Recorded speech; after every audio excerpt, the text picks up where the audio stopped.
Dear friends, நீங்கள் அந்த பார்க்குறீங்க பார்த்தீங்களா, இது வந்து நண்பர்களே மதுரைமல்லி நண்பர்களே. பாருங்களேன் எவ்வளோ பூக்கள் இருக்குன்னு பாருங்கள். ஒரு பூவோட சைஸ் பார்த்தீங்களா எவ்வளோ பெருசாக இருக்குன்னு. ஆமாம் நண்பர்களே, அதை நான் பறிக்கிறேனே பாருங்கள். ஒவ்வொரு பூவும் எவ்வளோ பெருசாக இருக்குன்னு பாருங்கள். பாருங்கள், இது வந்து நண்பர்களே மதுரைமல்லி நண்பர்களே. வாசம் நம்ம கவனிங்க அடிக்கும். ஒரே ஒரு வாட்டர் கண்டெய்னர் வச்சுருக்கேன் நண்பர்களே. இந்த பாருங்க, ஒரு கண்டெய்னரில் வச்சுருக்கேன். இவ்வளோ பூக்கள் பூத்துருக்கு நண்பர்களே. ஆமாம், முட்டுக்கள் பாருங்களேன் எவ்வளோ பெருசாக. ஒரு பூவோட சைஸ் பாருங்கள் எவ்வளோ பெருசாக இருக்குன்னு பாருங்களேன். இது பூராமே ஒரு இப்போ பறிச்சேன்னாக்க ஒரு பவுல் ஃபுல்லாக வந்துடும் நண்பர்களே. அதை பறிக்கிறதுக்கு முன்னால் ஒரு சின்ன வீடியோ உங்களுக்கு தருவேன்ற காரணத்தை அந்த வீடியோ இப்போ ஷூட் பண்ணுறேன்.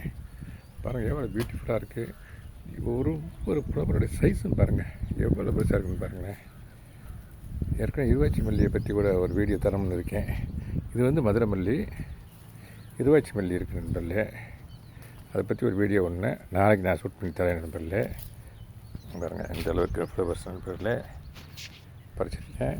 இந்த மதுரை மல்லியை பற்றி இந்த கண்டெய்னரில் வச்சுருக்கேன். இந்த கண்டெய்னரில் வச்சுருக்க வாட்டர் கேன் மதுரை மல்லியை பற்றி சொன்னதில் ஐ am feeling extremely happy. Thank you very much for watching.